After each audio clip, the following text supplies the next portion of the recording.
Hi guys, welcome back to mini vlog. ఇది వచ్చేసి last weekend అనుకుంటా. మేము శాంతాస్ 4 AM బిర్యానీకి వెళ్ళినుండే మా గ్యాంగ్ అంతా కలిసి.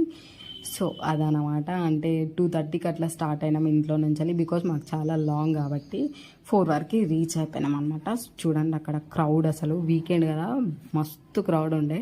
అసలు అంత ఉంటుందని ఎక్స్పెక్ట్ చేయలే అంత పొద్దున కాబట్టి. అండ్ ఫుడ్ విషయానికి వస్తే ఫర్ ప్లేట్ 300 ఏమో పడింది. కాకపోతే ఫుడ్ అయితే అంత వర్త్ అనిపించలే నాకు, అంత బాగాలేదు, ఓకే లాగుంది. అండ్ మీరు ఒకవేళ వెళ్తే ఫస్ట్ ఒక ప్లేట్ తీసుకొని ట్రై చేయండి, ఆ తర్వాత మళ్ళీ ఆర్డర్ చేసుకోండి. అండ్ చికెన్ పీసెస్ అయితే ఖచ్చితంగా ట్రై చేయండి, అవి చాలా బాగున్నాయి. అండ్ ఇంకా తిన్న తర్వాత మొత్తం వామిటింగ్ సెన్సేషన్ ఉండే. మనం మార్నింగ్ ఎప్పుడు అంత పొద్దున్న తినాం కదా. సో ఆ తర్వాత మంచిగా వ్యూ ఎంజాయ్ చేసుకుంటూ మార్నింగ్ సికింద్రాబాద్కి వచ్చేసి బ్లూసీలో టీ తాగేసి అట్లా వచ్చేసినాం అనమాట ఇంటికి వచ్చిన తర్వాత డిస్కషన్, తిన్నారా లేదా అని చెప్పేసి వేస్ట్ చేసినాం చాలా, అసలు తినలేకపోయినాం అనమాట.